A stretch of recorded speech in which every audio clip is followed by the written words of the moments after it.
You know, it's true what they say, that all good things must come to an end.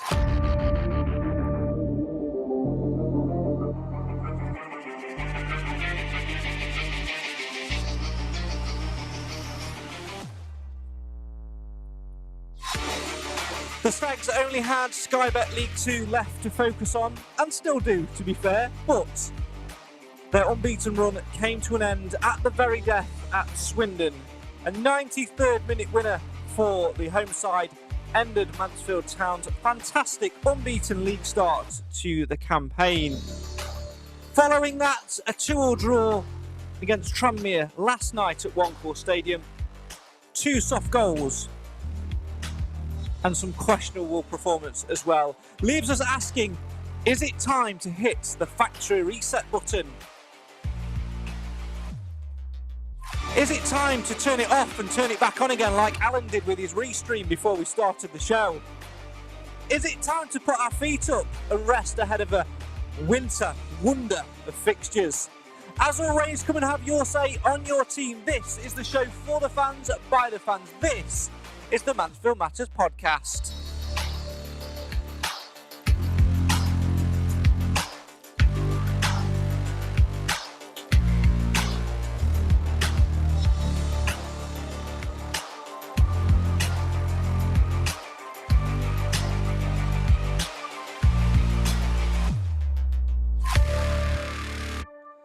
Hello, good evening, and welcome to the show for the fans, by the fans. This is the Mansfield Matters Podcast. Great to have you with us, as always, to talk all things Mansfield Town FC. This time last week, when we were with you, the Stags were unbeaten in Sky Bet League 2, but defeat at Swindon on Saturday brought an shuddering end to that in the 93rd minute. And then a 2-2 draw against Tranmere last night leaves us ready for a break, I think. Ahead of a 10-day break now for Nigel Clough's men, it is the perfect time to hit that factory reset button and just sort of put our feet up a little bit, regroup, and get ready to start all over again. Joining me tonight to talk all things Mansfield Town, it's the man who, for Christmas this year, well, we know he's going to be unwrapping another shirt, isn't he? It's Nick of Mansfield Town Shirts fame. Hello, mate. Hi, Craig. Hi, everyone. Good to see you, as always. And also joining me tonight, and this introduction is written by Nick himself, it's not the voice of Stags, ladies and gentlemen. It's the voice of Lapland. It's Santa, a.k.a. Alan Wilson. Good evening. Good evening, Craig. Good evening, Nick. Good evening, everybody. A far better introduction than I could have written for you there, Alan. Nick needs to basically just take over hosting the show, I think. And, yeah, with introductions like that, you're going to be in the hot seat sooner rather than later, I think. He's the voice of, if you're Santa, you'll be the voice of Lapland. He's the voice of Centre Parks one day a week. Voice of Field Mill, the voice of Lapland. There you go. Yeah. Like I've said for many a year and many a show, he is a man of many talents. Before we delve into all things at Mansfield Town, because let's be honest, we don't want to start by delving straight into the defeat, do we? We want to have a little bit of a jovial laugh and sort of see what we've been up to. We know what Alan's been up to. He's been putting on his beard and his Santa hat and doing the great man's work as one of many Santa Clauses, winning Santa of the Week. So if you're looking for somewhere to go and see Santa, Sunday, I hear, is the place to go, especially if you've got a young Stags fan. Because Santa, I'm told, is very knowledgeable about all things Stags. Is that right, Alan? Very much so, yeah. You'd absolutely expect it. Nick, last time we saw you, you were slowly but surely sort of getting your shirt collection back. It looks like you've got some more to add to the collection. Yeah, it's done. I'm going to move the wrong way, aren't I? Yeah, it's done. So you got home shirts there. Look, you got away shirts at the bottom, goalie shirts at the back somewhere. I did tally up. We're at 154. I seem to have taken a bit of a jump recently. I don't quite understand why. I probably need to just look at the bank statements to realise why. But I've just put a bit of a championship winning thing behind me. But because I bought another mannequin as well. I want 4, but the wife keeps saying 4 is a bit excessive because I want the 2 shirts and 2 goalkeeper shirts from each season. But I've got 2 at the minute, so. I think you could get away with a 3rd. Yeah, but a lot of seasons we wore 2 goalkeeper shirts, you see. Yeah, that's true. This season we've already wore 4, so it's like we've actually wore 13 different types of shirts if you include patches and sponsors, which is quite incredible to say it's November. Crazy. At least we'll only be wearing Sky Bet League 2 patches now. Absolutely, if they haven't fell off. Well, that is also very true indeed. And also, how's, people who follow you on social media, on all your pages, which you can give a shout out to in a minute, will have noticed something new kicking in on match day. How's that all going? Yeah, it's going all right. It's hard. The hard bit is predicting what they're going to wear. I mean, I've had to enlist the help of our festive colleague at the bottom of my picture here, Mr. Santa Wilson, because I get some intel if we play on a Tuesday night, but then if we play on a Saturday, I only know the shirt from the club graphic, and the goalie shirt is a mystery. So I intertwine between messaging Alan and Adam Collin, who just replies with one word, either blue or pink.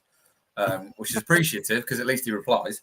So yeah, I'm actually I've got a lot of stuff in the pipeline on the graphic stuff, but I want to hopefully document the kits all the way through, what they wore in every game. So it's just it takes time, and I'm not a graphic designer, so I enlisted the help of the club's graphic designer, which helps because she already had all the licenses to get all the imagery. But I am going to do the old ones, but I don't know how long that's going to take me. Well, I look forward to collaborating and selling it as Mansfield Matters / Mansfield Town shirts merch. That would have been Absolutely. a great present, because you can get them, can't you? The ones which aren't always accurate off and stuff. Oh, they're terrible. I can't even look at them. And here on Mansfield Matters, we like a mug. So what we could do is this is, by the way, this is a live marketing meeting. We could combine the two. Our love for mugs, your love for shirts. Yeah. Mansfield Matters, Mansfield Town shirts, mugs collection. I'm all over that. Coasters with Alan's face on as Santa. I thought you wanted to sell them. I'd buy one. Oh, right. You'd sell about 3. I'm sure Clive would have one. Clive might have one. What else? Who else? No, I'm not even going to go down the wormhole of what other merch we'd have for other people, because we all know for Cam, we just have Cam Felton hard hats for when that ball from the food hub challenge. You never. As always, come and have your say on your team. Get involved in the live feed in the comments. We'd love to hear your thoughts and views. Come on, then. I think we've put it off for long enough. Let's delve into the elephant in the room, Alan, and that is the fact that our unbeaten run is over. Yeah, it had to happen sooner or later, but it's just a shame it was sooner rather than later. But I was just surprised. I mean, I haven't heard the official interview yet, but Nigel said himself about, playing Flint up front. He thought it was a bit of a mistake and shouldn't have done it. I was just surprised. I didn't, you can see why he's done it, because he's done it in the past. And if Flint had scored winner, we'd all been saying it were a masterstroke. But I'm just surprised that he did it when he did it, because we didn't look any particularly in trouble.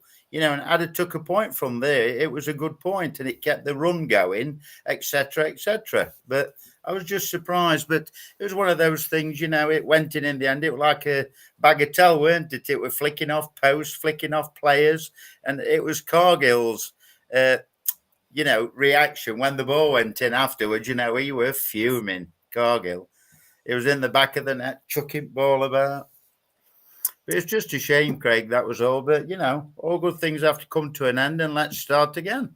Another one. I think that's a fair point, Nick, that, we've known it's been on the horizon. We knew it would come eventually. And the biggest sort of thing about it is making sure that you bounce back and don't lose 2 in a row. We didn't do that. We got the 2-2 draw against Tranmere. And as much as we'll delve into that later and say it probably wasn't the greatest game or greatest performance from us this season, the fact is we didn't lose it. Yeah, the main thing is you don't lose 2 in a row, isn't it? It's very easy to lose 2. I think Clough was saying that Sheffield Wednesday lost something like 5 or 6 after they went 24 games unbeaten when Flint was there. We could have very easily lost last night, I think. I think that was the only positive I took from that was that we didn't lose, and we very easily could have done. But yeah, the disappointing thing for Swindon for me, you might go into the Flint thing a bit more, but he did it very early on in the game at Burton, and I was screaming for the whole second half, stood behind the goal, going, why is... Because we put Flint up front and then carried on passing, which is a very strange method of if you're going to try and play passing, you want Flint at the back. So, yeah, disappointed he repeated that, and we get, like somebody said, it's a sloppy goal to concede, but you just got to bounce back and not lose 2 in a row, because the Stags of old would have absolutely lost last night. Yeah, without a shadow of a doubt, we would have lost last night, and then you'd have you'd have had 2 defeats, 10 days to worry about it. Everyone would have been getting on the team's back, and I think it was the only positive from last night was that we didn't lose 2 in a row. Yeah, that's arguably the best thing. The fact that we've not had we didn't lose 2 in a row. We've not had that massive break to go with it. As Simon says in the comments, nothing wrong being beaten, but felt like sloppy goals to lose the unbeaten record. Stags Chat adds, I believe we're still in the best position for this time of year. Would rather it be now than at a crucial point. I think the main frustrating thing, Alan, was the timing of the goal at Swindon, wasn't it? And just to pre-warn you, whilst Alan gives this answer, you might hear a phone ringing. So I'm going to try some techie bits. I'm going to try and get Jim, who was supposed to be joining us on the phone tonight, back on the phone to see if I can get him now. I've messed about with my phone a little bit. But yeah, it was just the timing of the goal, wasn't it, Alan? Yeah, because it was perfect timing for Swindon, weren't it? Because we didn't really have time to come back. It was as simple as that. But, it was so disappointing, really. It was just disappointment. But like we all say, it's got to come to an end. But, the squad this year, it's built for better things. And I'm still positive, more than positive. Good evening to Mr. Jim, who I think is now with us. Evening, you're right. Yeah, very good. I thought I'd give it one last try, Jim. We were trying it before, and we are now live. But I thought I'd give it one last try and sort of get you on the phone, because we're just talking Swindon, and it occurred to me that we always need some eyes that were actually there, because I was in a hotel room. Alan was putting his makeup on for being Santa, and Nick was in a car park off the M4 somewhere haggling with another ex-player about a shirt. That's about right, isn't it, Nick? Not far off. Not far off. You were there, Jim, and I know you said the first thing you said to me last night, actually, when we saw each other at one call before the Tranmere game, was, I need to come on the podcast this week because I need to rant about Swindon. So here you are, rant about Swindon. Well, I think what the takeaway from Swindon, it was evident last night as well, was if we're playing this diamond, I've come to the conclusion that Reed and DKD, they can't be in the same team together, for me. I think they are down the middle of the pitch, and the amount of time Swindon just ran 40, 50 yards right down the gut of the middle of the pitch. And those two, for me, are just passengers on the ball. And we just look lightweight and flimsy right down the middle of the pitch when they're together. And, that was evident at Swindon. It was evident last night. I thought we were lucky last night to get a point. Yeah, I'd agree with that. I think on the Swindon game as well, Nick, from what I saw, we played some all right stuff at times, but first half in particular, we sort of struggled to get in the game. And I think teams are now starting to figure us out a little bit in terms of how to break us down, how to get in behind us, and really trouble us. Yeah, I think the key to a lot of teams seems to be a bit of pace, doesn't it, on the counter almost at times, because they know we're going to keep the ball. We had 70% possession last night, if not more. Was it 73, 74, something like that? So they know we're going to want the ball, and if they can sort of nullify us doing anything with it and hit us on the counter, we seem particularly vulnerable. I think we committed too many men forward at times. I can't speak for Swindon because I've only seen the highlights. I wasn't there. I was only there last night. But we seem to commit too many men forward, and then they just catch us with very easy, simple shots on the break, which is why we seem to struggle against teams who sit a little bit deeper and they sort of sit back and don't attack us. I know Notts County didn't really attack us, but they didn't sit back. They passed it around the back and tried to lump it forward, and we exploited it. Whereas it seems to be that other teams are now doing the opposite. Look at last night in particular. We just kept the ball, passed it around, and they just hit us on the counter attack. And it seems like Swindon was a bit of a similar, as Jim was saying, they just ran straight through us. So I don't think it's something to necessarily be massively worried about. It may just be a little bit of running out of steam, and we need a bit of a break. But yeah, there was a few poor performances in the last 2 games, really. The big thing for me, Jim, Alan was sort of talking about it before we managed to get you on the phone, was that Nigel Clough in his interview, whether it was this week, his midweek conference or whatever, was sort of hinting at the fact that putting Aidan Flint up there was a mistake. I think in hindsight's a wonderful thing in putting him up there against Swindon, because we didn't really need to. I think it's probably the first time this season really where we've put him up there when we've not really needed to.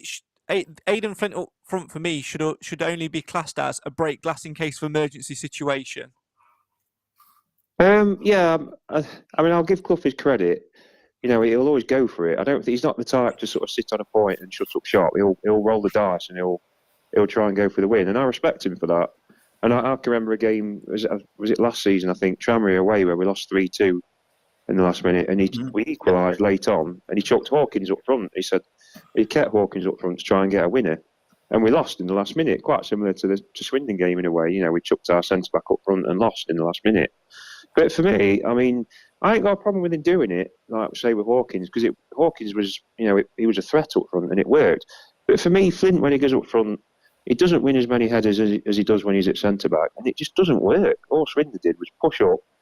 So, they had a nice high line, so he can't hurt you there. And Akins isn't exactly quick either, and Oates should come off. And for me, I ain't got a problem with a centre-back going up front, but I just don't think he's that effective up front. He's not Oliver Hawkins. Yeah, what you couldn't see there, Jim, was Alan chuckling to himself, because the game you referenced was actually the playoff final season, where me and Alan was actually commentating on that game.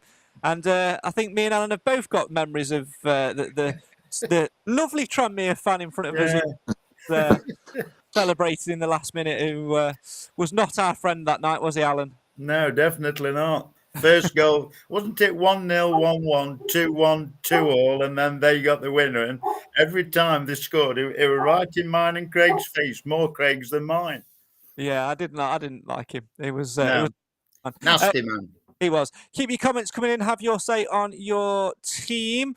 As Gary says, both Swindon and Tranmere had pace in their side and created real problems for us. A point at Swindon would have been a good point. Not sure whether the point last night was a good one or a lucky one. Marie says, Reid had a stinker last night, not been at his best for a few, the last few games. I have to agree with that to a degree, Alan, as well. The fact that Lewis Reid is one of those players now, isn't he? He's becoming one of those players that it's whether we're going to get Lewis Reid turning up in a Lewis Reid shirt, or whether we're going to get Hiram Boateng turning up in a Lewis Reid shirt, because he had an absolute he had a mare last night, didn't he? Yeah, it weren't his best game, I'll admit that. But on any other day, he's the player when Maris is not playing. He's the one that'll make us tick. But my thoughts on Maris, he'd be my first player on the team sheet every week. But I mean, that was just my opinion. Do you think it was a little bit of tiredness which creeped into him last night, Nick? Lewis Reid, he's the type of player who's absolute class for us when he turns it on. But there were so many misplaced passes, heavy passes, misjudged passes, mistakes which led to opportunities. I think even one led to the goal, if I'm remembering rightly. Last night, and it just didn't seem to be his best appearance in the Mansfield shirt. One he'd probably want to forget. Yeah, he was. One thing I will say is he by far wasn't the worst player on the pitch last night. How Stephen Quinn survived half-time, I have absolutely no idea. He literally looked like you'd stuck the fella who took that food hub challenge at half-time with the yellow shirt on. It was like we'd stuck him in the game. I mean, I've never seen anything like it. But then what we did is we wasted 10 minutes and then brought Quinn off and wasted one of our 3 sub opportunities because we could have brought him off at half time. But I thought Reid, to be fair, suffered from a lack of movement ahead of him. Because I think ultimately he does rely on people making runs for him to find them. Yeah, it wasn't his best game, but out of the 4 midfielders, he was probably in the top 2 because Quinn and DKD had worse games, I thought, than Reid. I mean, if you look at his pass completion, it was quite high, actually. I know he made the obvious mistakes, I think, that people saw, and his touch wasn't great, but I certainly wouldn't say he was the worst of the midfield. I thought Quinn and DKD were, Quinn was terrible. How he survived half time, I'll never know. Have we rushed Stephen Quinn back too quickly, Jim? I don't think it's the case. I mean, he's not match fit. He's going to take a few games to get 100%. I think his quality is undeniable. I didn't think he was that bad. I think most of the time he was free a lot and nobody found him. But I think it's just a case he's not match sharp yet, and there's a massive difference in performance when someone's not match sharp. I think, and you've got to give him those games to get sharp. So yeah, so catch 22, isn't it? Yeah. As Richard says, go on, carry on. Sorry, I mean back to Reid. I think for me, it's as much off the ball as anything. I think he's just a little bit of a passenger, and as I say, lightweight. And to be honest with you, I'd prefer Maris there at the moment. But it's like Richard has just said in the comments, Alan, and sure this is not you in Richard Baldwin's account. Reed and Aaron Lewis are both not performing like they did at the start of the season, but neither seem to get rested by Clough, unlike Maris, who is always the first to be dropped/rested. Maris really plays a bad game. I would have rested Lewis last night and started with Maris. To be honest, I didn't think Lewis was that bad last night. I thought he had a reasonable game, in my opinion. On the Reed thing as well, I don't think Reed's there to get stuck in and do. I think he's there just to get the ball and recycle it. He relies on the other two being whoever they may be. And in my head, it's either Lewis and Maris or Clark. If a fully fit Clark, I think, gets into that team with Maris, for me personally. I think they're there to win the ball back, and he's there to stay out of trouble and just pass the ball around. I literally think that's all Clough wants him to do. I don't think he wants him to get stuck in. I think this. And didn't he get another booking last night? So that's his 5 done, isn't it? Yeah. The MK Dons game, and I think that's the thing to look at as well, though, Jim, isn't it? We were sort of speaking a little bit, saying that we need a little bit of a bruiser, someone that can get physically stuck in, because as much as our midfield can be tippy-tappy, creative, and all of that sort of all that sort of thing, the more we go into winter, the more teams are going to start lumping the ball forward and trying to bypass playing through. We almost need that extra defensive-minded player to win headers, win tackles, to go through people, and then allow the players like Lewis Reed and Aaron Lewis, Jim, to pick up on those scraps and do the creative job, which we know they can do. Oh, absolutely. I mean, when Maris and Clark came on in the second half last night, you could see the difference. We actually got a handle on midfield, and we just looked back to our old self again, and we could keep the ball and keep territory, and we looked likely again. We looked threatening again. I just think without, like you say, that sort of bit of athleticism and muscle, in the middle of the park, we just can't get a hold on the game. And at Swindon, it was just we were like Donut FC, as I call it. We had nothing, absolutely nothing in the park. And Swindon had that number 8. I can't remember what his name was, and he just bossed it. And we sort of surrendered the midfield before we started. There is a place for Reed and DK. I still think separately, either one or the other. But yeah, it's imperative you get that balance. I mean, you've got to have a bit of muscle next to them. I think at any time of year, really.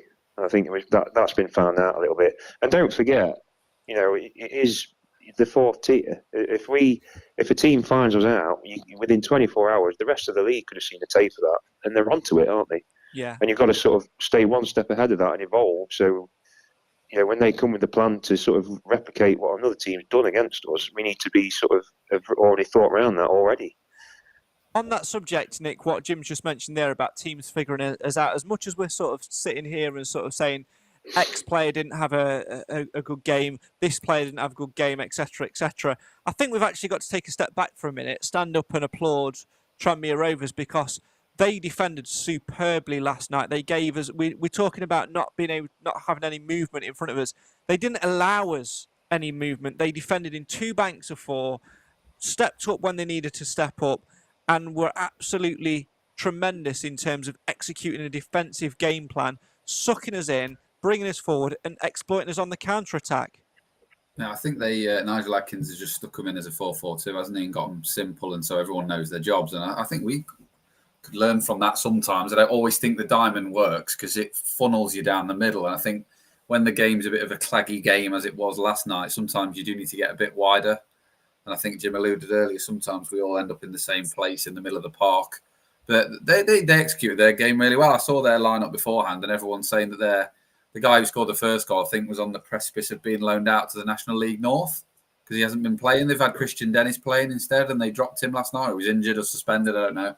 But Dennis didn't play last night, and they played the Jolly fella, not Santa, the other one, Jolly, up front. And yeah, they sort of did everything we hate, didn't they? They defended well and hit us on the counter, and we don't like that because we overcommit, and then they just bypass our midfield and they're in on goal.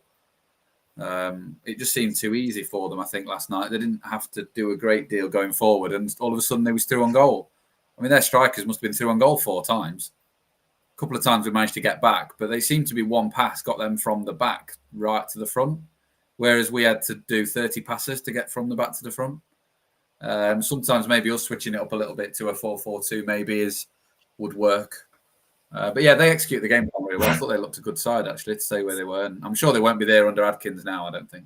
Yeah, I think they'll probably strengthen in January as well and really grow under him. Like, they've got a really good basis for of a side there. And I think you have to say in the end, they deserve the 2 goals that they got, Alan, as sloppy as they were for us to concede in terms of them both coming from mistakes, really, in areas of the pitch. But at the same time, we did enough to fight back. And in the end, you take a point because you don't want to lose 2 games on the spin.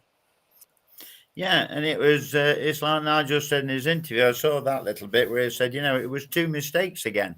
It seems to be, we get punished, don't we? We make 1 mistake, we get punished. We make another mistake, we get punished. Whereas sometimes it doesn't always happen on the other end. We can't punish other teams with our, chances that we create. Because if we'd have got an early goal last night, it makes a completely different game. They've got to come out from the start and we can counteract that. But, it's just one of those things, isn't it? Stop the mistakes, hopefully stop the goals. Yeah, absolutely. Keep your comments coming in. Anything Mansfield Town related that you want to talk about, get your comments, your questions, your opinions and everything in the live feed now and have your say on your team. We're still going to talk, still to come, we're still going to talk about our December fixtures as we move into the festive period.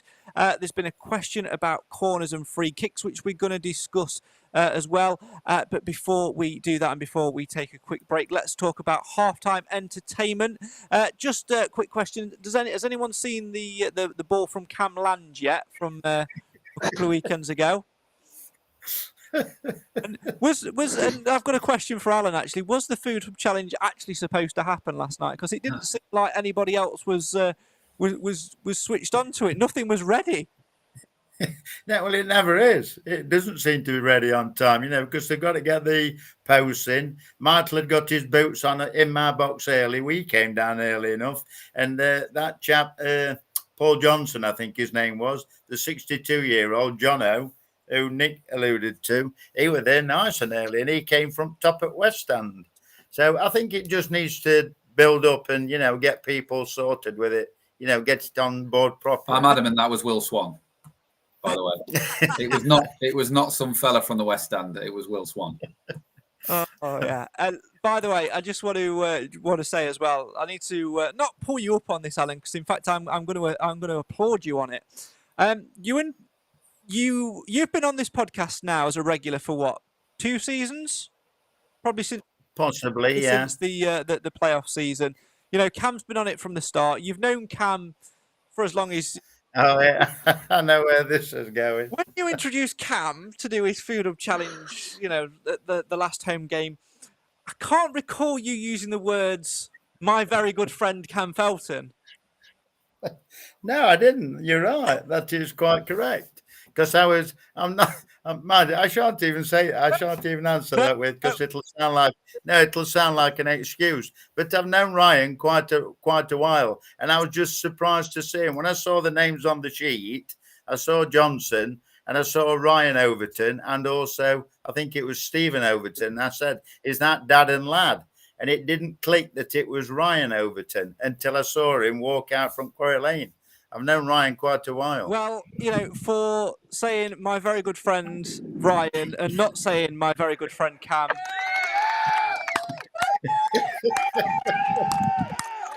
Well, I'm sure Cam won't take it to heart. Oh no, I just note how he's not been on the podcast for a few weeks because he thinks he's got away with us not ribbing him about that terrible effort. And Nick, we're determined to reference it every week now, aren't we? Until Is it on camera? Somebody must have filmed it. Yes, they did.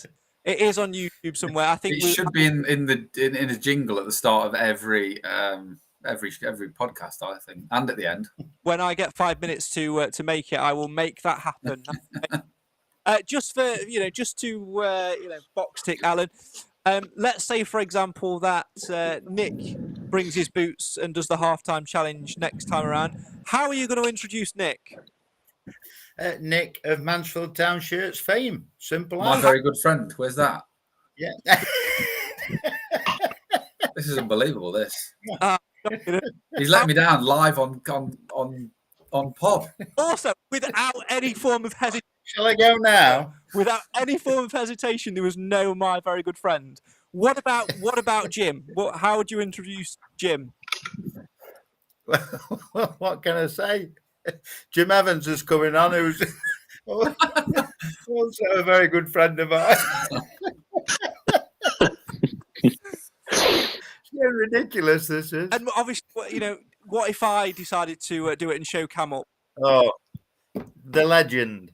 Simple as. Mansfield Matters, legend. I'll pay you later. Time for a break.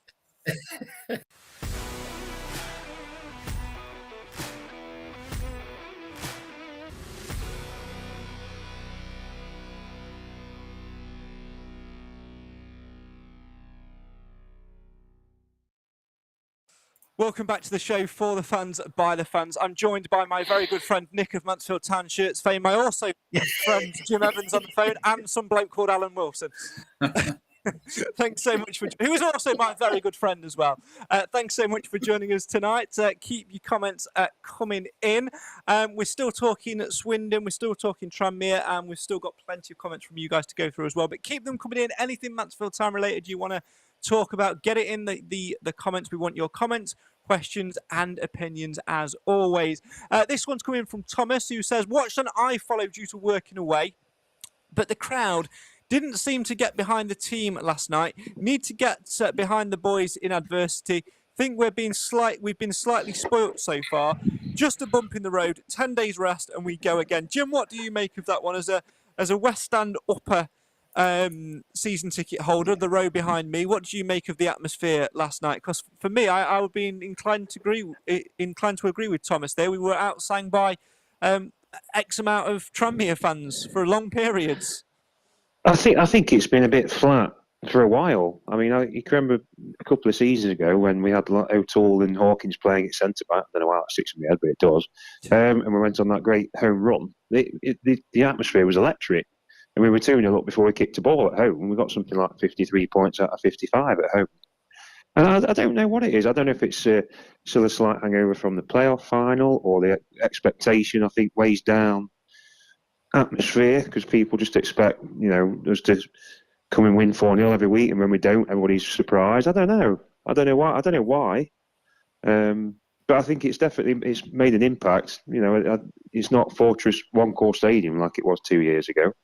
But I don't know what the answer is. I mean, I think you want the players to spark the crowd and the crowd to sort of boost the players. But I don't know. I mean, 2 years ago, we were playing a bit more of an exciting firebrand style of football. It was a little bit more direct, not punting it up, but a little bit more cutthroat. Whereas now, I think it's very almost continental, tippy-tappy around the back. And I don't think that contributes to an electric atmosphere, if I'm honest. I think that's a fair point that Jim's made there, Nick, because I've got this horrible thing in my head that I can't stop sort of commentating on games because I can't let it go because I'm that sort of person. And sometimes when it's sort of a little bit of a lull and my dad's not there to talk to, it does get in my head. And last night I was sort of like thinking, oh, what would I be doing if I was commentating? And it is very sort of like metronome, very sort of slow, and it goes one to the other and then the next and then the next. Whereas like Jim said, I remember it being a little bit more fireball, a little bit more pinball, sort of in your face, whizzing around everywhere. I think there's probably a lot to be said for that, Nick, isn't there, in terms of the change in style, and that we have to accept as fans that we're a little bit more patient rather than out the traps like a rat up a drain pipe. Yeah, I just don't think we've played well at home all season, really, apart from the Stockport game, the second half, and arguably we should have lost that if they'd have turned up. We didn't play well at Barrow. We didn't particularly play well at Walsall. We didn't play well last night. We didn't play well against Wimbledon. We didn't play well against Wrexham twice. We didn't play well against Port Vale. Yeah, we've only scored 13 goals in 9 games at home. That's not a lot. Wrexham have scored 33. We've scored 13. So there is a difference in style. And I know it's successful, and I'm certainly not complaining. Jesus, where we are on the table.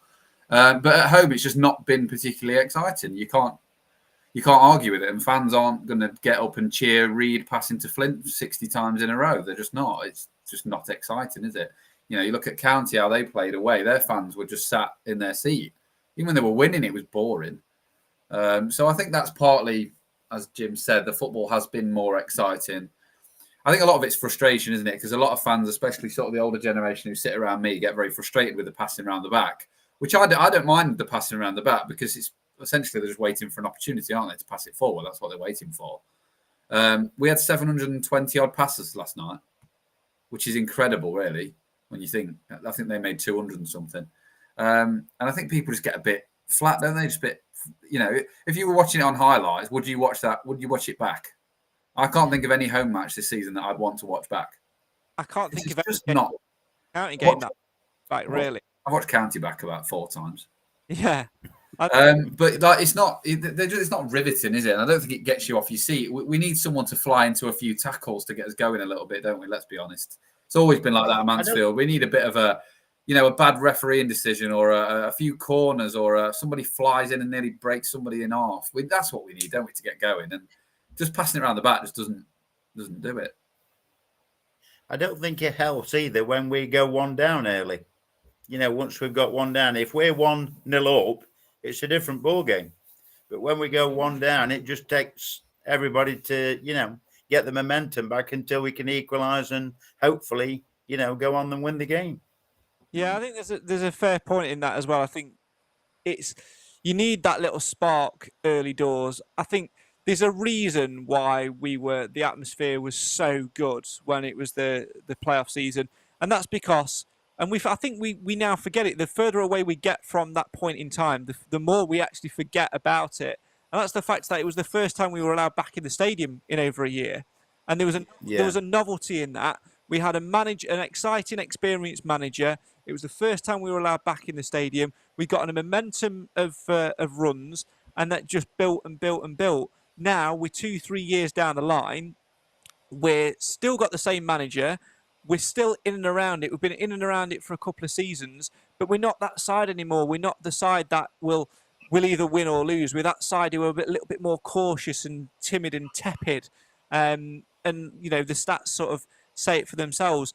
And it's an interesting quandary because it will bring us success. And ultimately, come the end of the season, when it gets closer and closer to that finishing line, those games will have with them a more ferocious atmosphere. But I think for this stage in the season, we just have to ask ourselves the question of what would we rather have? Would we rather have a side that will come out of the blocks, give it everything they've got for 30, 40 minutes, get the crowd behind them and create a real bouncing atmosphere and make it feel like the whole stand's vibrating, but risk losing another 10, 15% of our games? Or would we rather have this calm, calculated, methodical style of play, which ultimately, Jim, has seen us lose 1 game in 19 league games now? Yeah, I think you need a bit of a balance. My saying is, it's patient. What we're doing at the moment is patient. I think there's a thin line between it looking patient and it looking casual.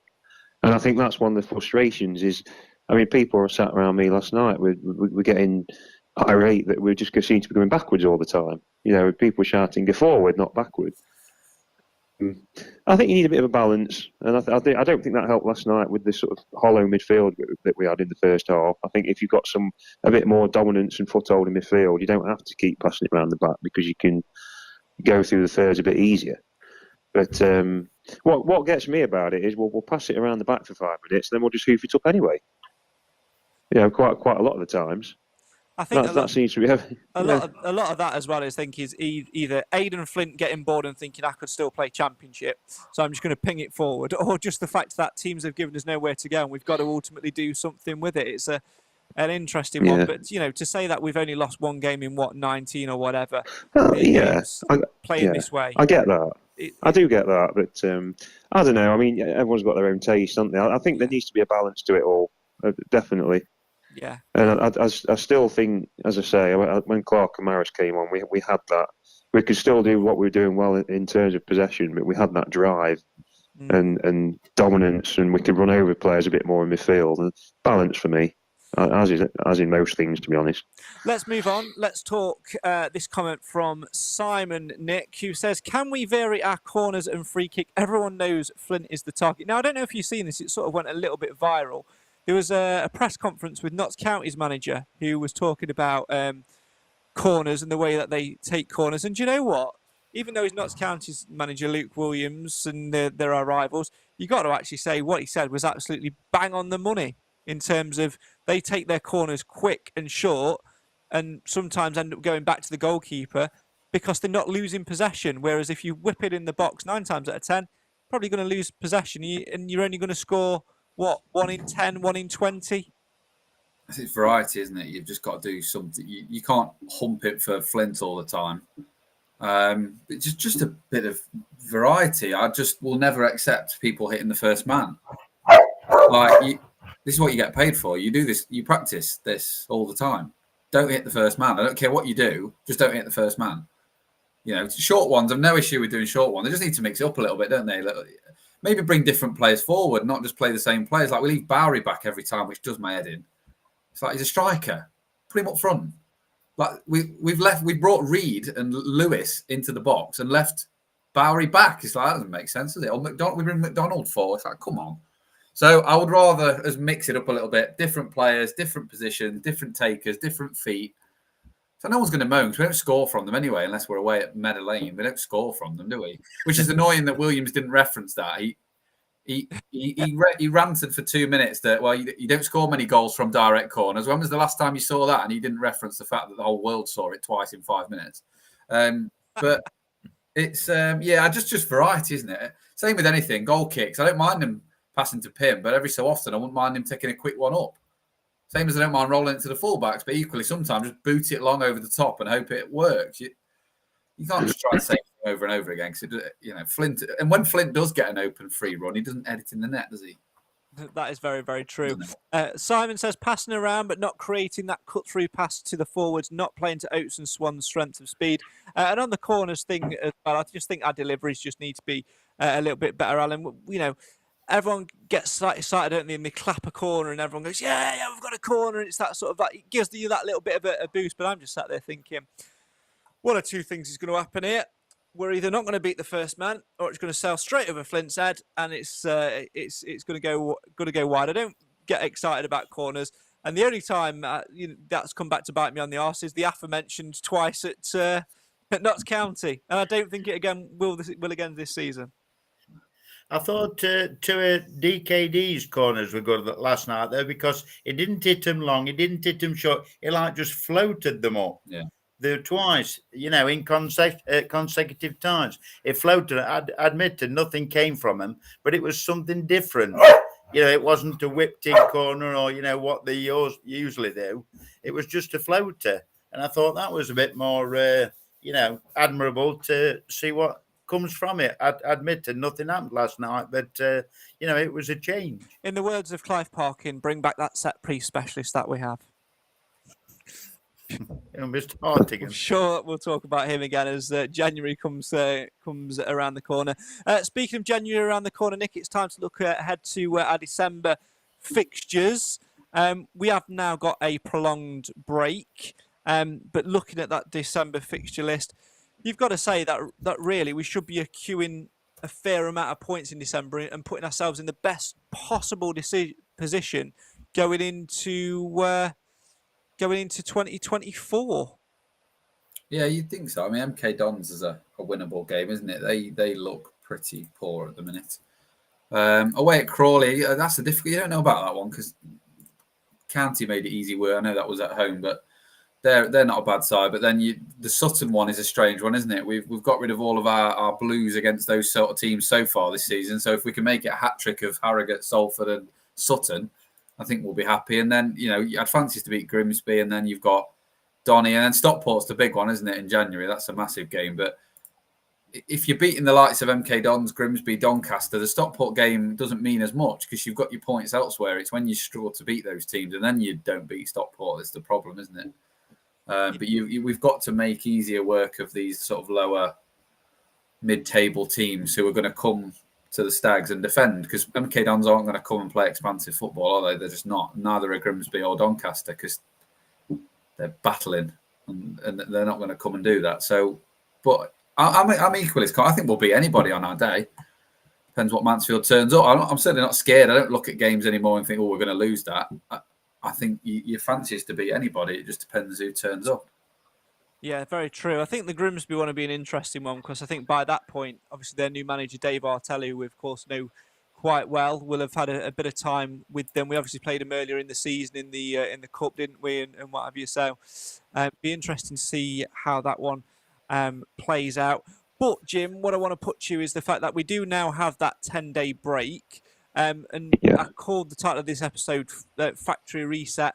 How important is it now for the boys to, spend a little bit of extra time on the training ground, but also have that little bit of rest, spend a bit of time with the family ahead of the what is a busy festive period, but one in which we need to keep that momentum going and almost build that momentum up again. If we can go on another 19-game unbeaten run, then, well, if we don't get over the line after that, when will we? Well, it's coming at a good time, isn't it? If Carlsberg did 10-day breaks, then this is it, isn't it? But I think there are some weary bodies out there. Clough alluded to it last night, and I think it will sort of reset body and mind a little bit. I think by the time MK Dons comes around, we'll be sort of forgot the Swindon game a little bit. We were just sort of last night's sort of scratchy performance would have gone out of the heads a bit as well. I think it's important, but at the same time, I think energy aside, there are a couple of issues in the side that aren't going to be put right by rest. They need to be put right on that training ground and by a little bit of a change of tack. And I think that's where Clough's going to earn his money and perhaps swallow his pride a little bit with some team selections. But I think we'll be all right. I think it is a good thing, this rest. But also with the transfer window around the corner, there's going to be a lot of players in there looking at that and thinking, well, I need to be on it now because everybody's shirt's up for grabs. And I think everything. If someone offered you this position in August, we'd have snapped your hand off. I think. Oh, to be, fourth in the league, game in hand.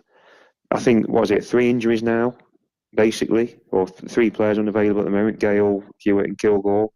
I mean, compared to the last 2 years, that's fantastic, isn't it? To only have 3 players out. Yeah. And with the January around the corner as well, we're in a good spot. And I think I'd have took this, as I say, in August, and it's all sort of aligning pretty well. It's all positive. I think. Yeah. I think 4 players. I think McLaughlin's still missing for a couple of weeks, isn't he? But I think by the time we get the 10-day break out of the way, I think he might be back in contention anyway. Final question of the night on the pitch matters, on all things Mansfield, before we turn our attentions to the end of the month podcast predictions league, which I know you're all desperate to find out where you are in the table. And that comes, Alan, from Paul, who says, why are players like George Williams not getting much game time? I think because it's a stronger squad. And I mean, generally, 95% of the time, he hasn't really been needed, to be fair, apart from your EFL games and maybe your cup games. But they've been doing reasonably well without playing him. But to be fair to him, when he has come on, he's looked okay to me. He's a solid player, Nick, isn't he? But the thing that we've got to consider with George Williams is that he's coming to be a centre-back option. He'll play right back if needed, but he'd be, his third, fourth choice to play there. He's coming as a centre-back. He says he wants to play centre-back, and there is no justification whatsoever for dropping Aidan Flynn, for dropping Lewis Brunt, or when he plays there, Bailey Cargill. So George Williams, I think, is one of those unfortunate players this season so far, that has come in, has got a good record under his belt, but he's having to just wait and be patient and just tick over and do what he needs to do, Nick. Yeah, I don't think he's going to get in a centre-back. I did see him play centre midfield against Accrington. I know we're 3-0 up. But I thought he looked really, really good there, actually. I thought he looks composed on the ball. I see no reason why you can't add a bit of grit into midfield if needed at times. He's maybe not a starter, but I don't see why he shouldn't play a little bit more. I think you've got to...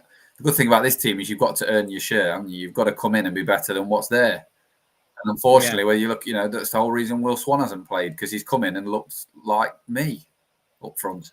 So he's not going to play you, isn't he? Other players have come in the team, the likes of Bowery, who've come in the team and kept the shirt ever since, and they've not let it go.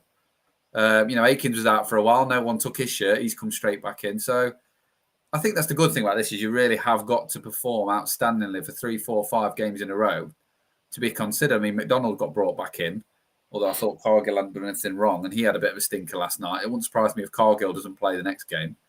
You really have got to earn your shirt at the minute, which is great. But the likes of Williams are gonna suffer. On reflection, Jim, final comment from you talking about this George Williams situation and the run that we've had. What a brilliant thing it is to say. Only 4 players on the treatment table, so the room's starting to look a lot more empty, and players of sheer quality knocking on the door. Oh, it's brilliant. I think the last couple of years would have predicted that someone like George Williams would have had a chance by now and a run of games. I think it was more sort of perhaps catering for that. Perhaps if we got injuries again. But he's just unlucky, isn't he? There's too many good players ahead of him. I mean, did you notice Boateng? I don't think Boateng made the squad last night, did he? Yeah, he was playing. He was playing in a Louis Reed shirt. Oh yeah. I don't know if he was injured, but I don't think he was injured. They didn't say he was injured. I think he just didn't make the squad. So I mean, there's good players on paper who can't even get in the match day squad. I know O'Toole again, although I know he's still finding his way back. But it's brilliant, and that's what you want. There's that competition for places. It drives standards, doesn't it? And keeps people on the toes. And you need that, I think, if you're going to do well over a season. And I still think we need 2 or 3 faces in January. And we still don't know, if there's going to be any out. No one thought Hawkins and Lapsley would go. But it's all, I say, it's aligning well and nicely. And I'm positive about, where we'll end up. I could see a run coming where we'll put sort of 7 or 8 wins together or something. And we've got a really good chance, I think, this season to get top 3. Well, fingers crossed that we can do that. The voice there of Jim Evans. Jim, thanks as always for joining us on the old mobile blower. Next podcast, we'll have you on screen because hopefully we'll all be together enjoying our traditional Christmas episode. So dig out your best Christmas jumper and we'll see you soon. Thanks, Jim. Brilliant. Cheers, guys. Cheers, mate. Yeah, Jim. Right, with Jim gone, it's time to load something on my phone because it is that time of the month, Alan. It's that time of the month. Nick, do you know what time of the month it is? Podcast predictions, league table, fun standings, prediction time. Build it up and it dropped like a stone. What you get when you bring in amateurs? Pay peanuts, you get monkeys. There you go. That's what they said when Cam did the Food Hub Challenge. So will they win, lose or draw? And what will be the score? It's the guessing game that brings you 0 fame. But to be the best, you must outguess the rest. So will they win, lose or draw? And what will be the score? In the League or Cup, you just make it up. Because they're just works of fictions. It's podcast predictions. Will they win, lose or draw?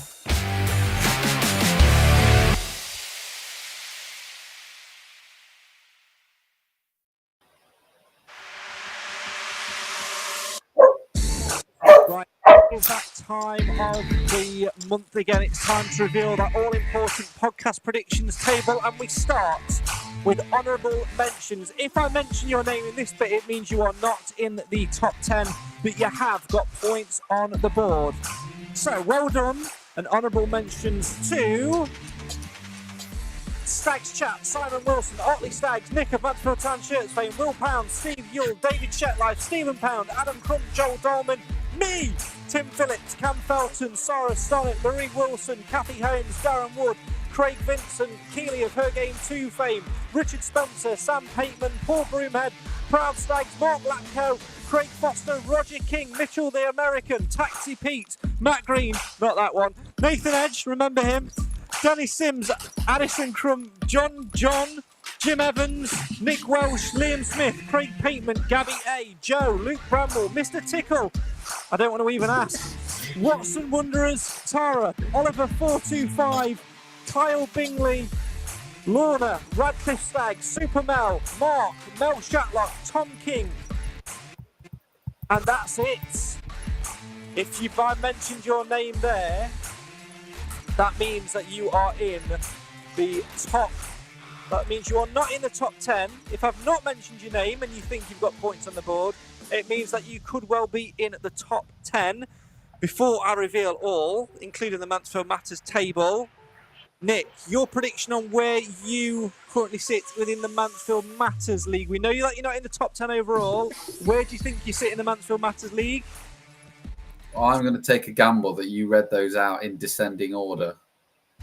and you read me, then you, then Cam. So I reckon I've got to be near the bottom. I forget. That's the problem is if I don't come on here, I don't do it. That's the problem. Always remember, it's the link in the description. Alan, where do you think you are? Do you think you're top, or do you think Clive? Nah, I think it'll be Clive. Although I got Reece Oates last night, I think, if I remember right. But now I think Clive's still winning. Well, there's only one way to find out, and that is to reveal the all-important podcast predictions top 10.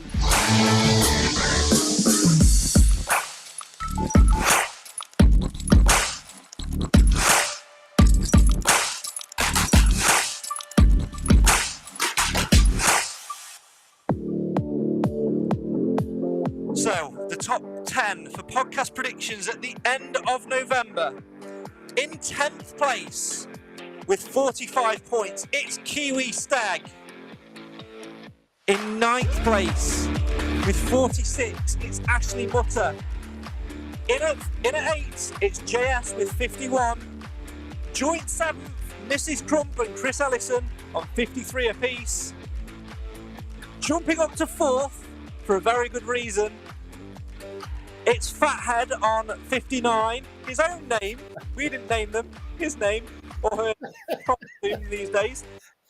In at number 3, it's Ben Swain, our podcast predictions mathematician, with 62 points, which means it's either Clive Parkin, Alan Wilson, Nick Felton, or Steve Nadin at number 1 overall. I can tell you it's not Clive or Alan.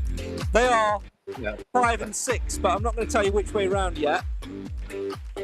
It's been neck and neck between Nick Felton and Steve Nadin all month long.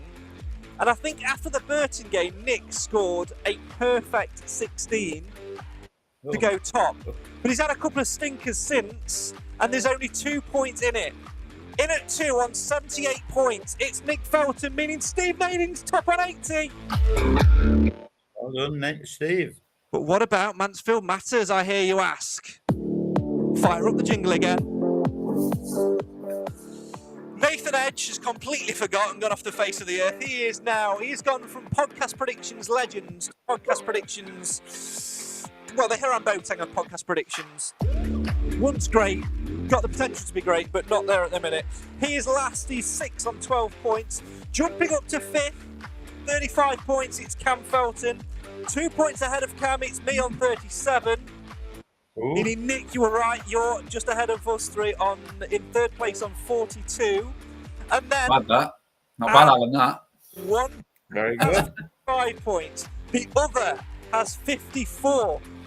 Nick, who is top, Alan or Clive? I can only pick the man at this time of year who is in his element. And that is...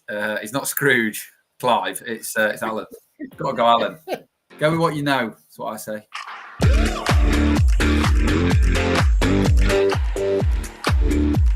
Ladies and gentlemen, I can now reveal the winner or the current leader of the Mansfield Matters group at the end of November is...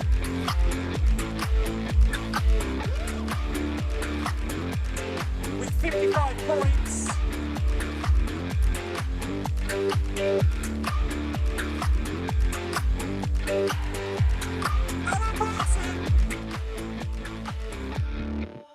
Well done, Alan.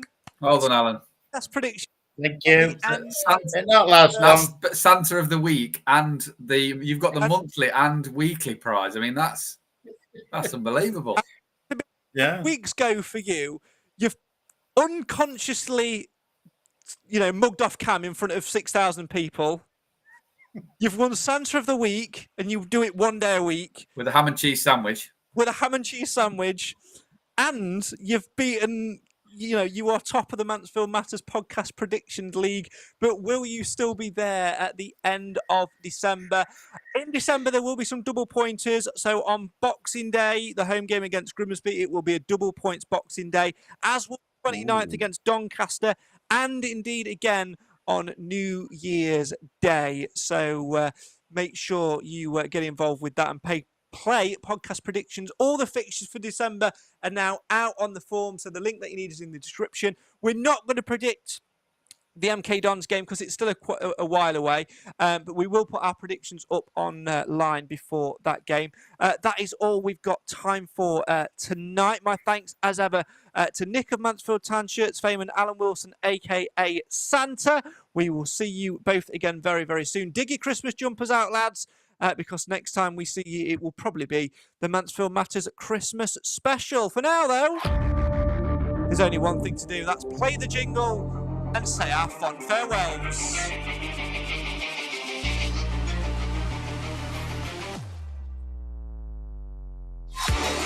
So the unbeaten run has come to an end in the league, but now with a 10-day break between the Tranmere game and the MK Dons game, it's time for Nigel Clough's boys to hit the factory reset button and recharge the batteries ahead of a festive fixture list in December. If you want to play along with podcast predictions for the December fixtures, the link that you need is in the description. For now, though, that's all we've got time for. My thanks, as always, to the Mansfield Matters podcast panel, which tonight has consisted of the voice of Jim Evans, the man that we all call Santa, Mr. Alan Wilson, and the man who can be seen in lay-bys up and down the country buying old Stag shirts, Nick of Mansfield Town Shirts fame. Make sure you check out his social media for more shirts fun in the coming weeks. I've been Craig Priest, you've been you. Thanks so much for listening this November. We're getting so many of these Spotify rap things coming in saying that we've been your top podcast to listen to. I'm not even surprised. Keep them coming. Follow us on social media, and we will see you next time when Santa Claus comes round to my house. Yes, Alan's coming round. Can't wait. I've got the good biscuits ready as well. See you next time. This is the show for the fans, by the fans. Why? Because Mansfield always matters. Good night.